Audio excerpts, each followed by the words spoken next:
I'm here with Tony Bilas at the British Shooting Show. Tony, good to see you again. Hi, Josh. We bump into each other quite a lot, don't we? Met, yeah. We've met a few times. Tony, it is the long-awaited Wolverine C version. That's correct. C version, or the one with the cylinder on it, as opposed to the bottle.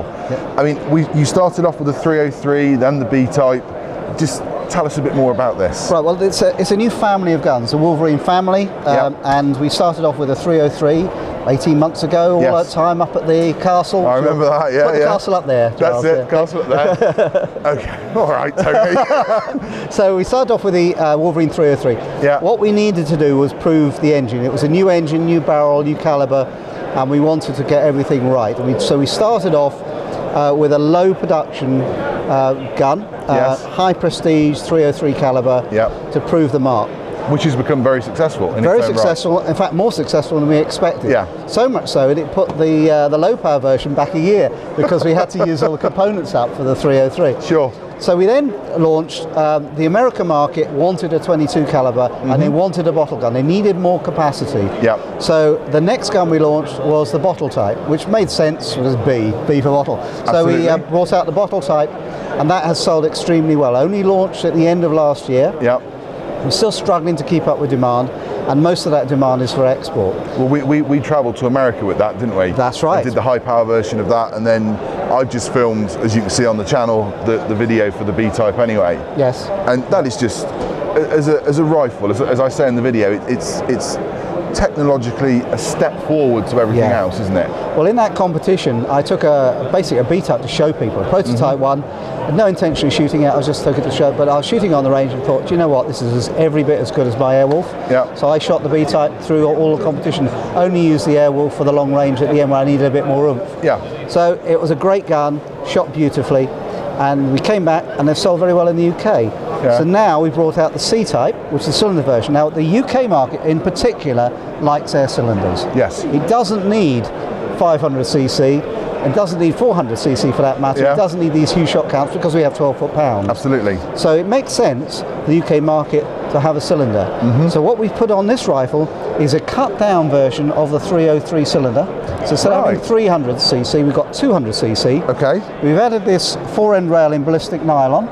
That's very nice, isn't it? And we were able to mould in a 23mm Picatinny rail at the same time. Oh. So you've got underneath the attachment of a rail. And we've stuck on a tactical bipod on this, which is an optional extra, a sling saw stab, but you could put a torch on there, a lamp on there, whatever. Could go on there. Is that a first for Daystate? That's right, yes, yeah, look at that. Fantastic. And it all moulds in so beautifully. That's right, the stock. and the stock was designed so this will clip in. So if, at a later date you wanted a cylinder or a bottle, it's quite easy to change it over. You have to drain the air, and then you put the new parts in, you've got 4 bolts, and you're off again in the new configuration. Oh. So it makes it easy for the gunshots, it makes it easy for the shooter if he changes what he needs to do. Okay. That's very clever. Isn't that nice? Very clever. And it looks...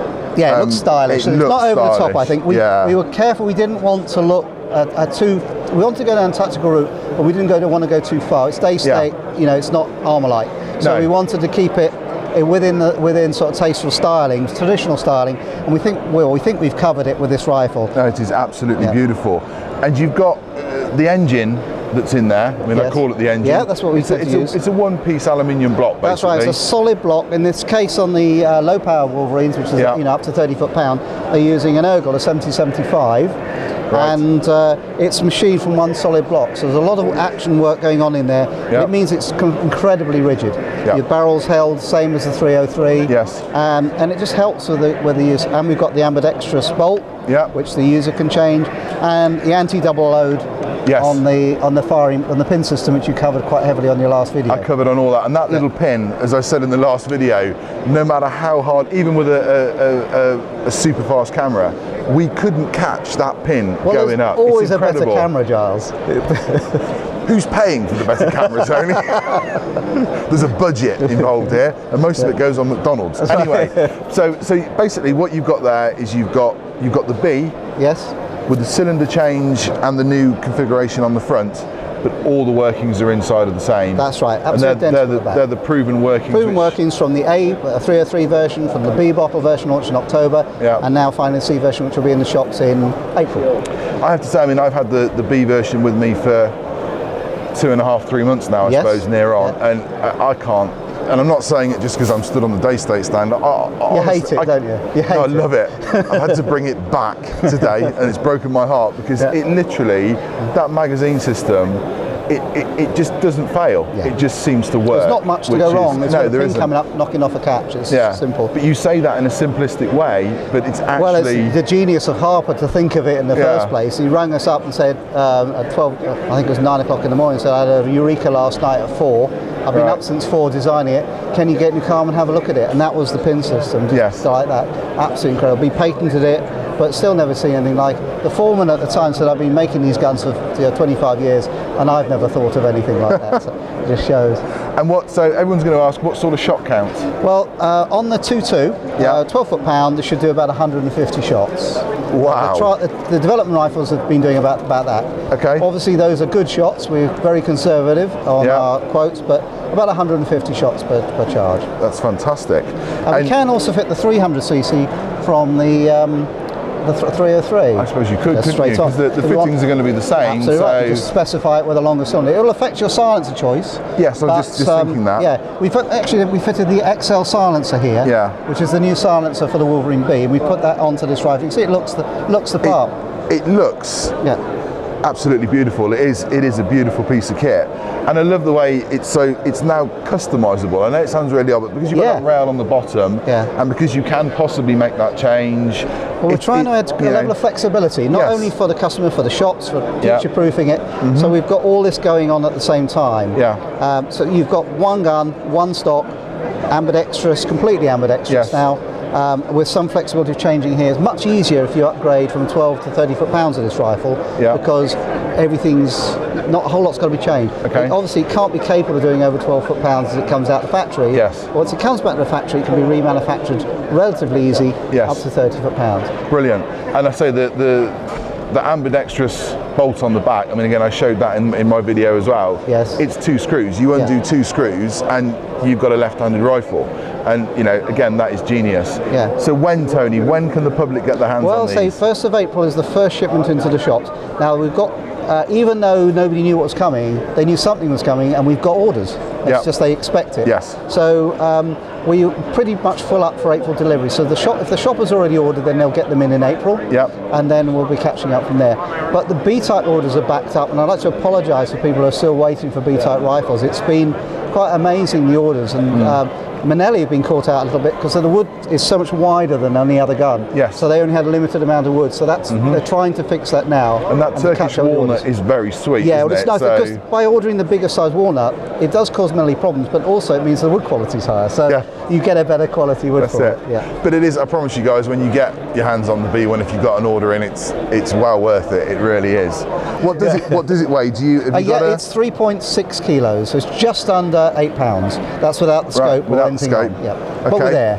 3.6 kilos, so it's 0.3 over the B-type then. So that's right. It's slightly heavy. You don't really feel it. Most people picking up today said it's lighter. I'm sort of sitting in knowing.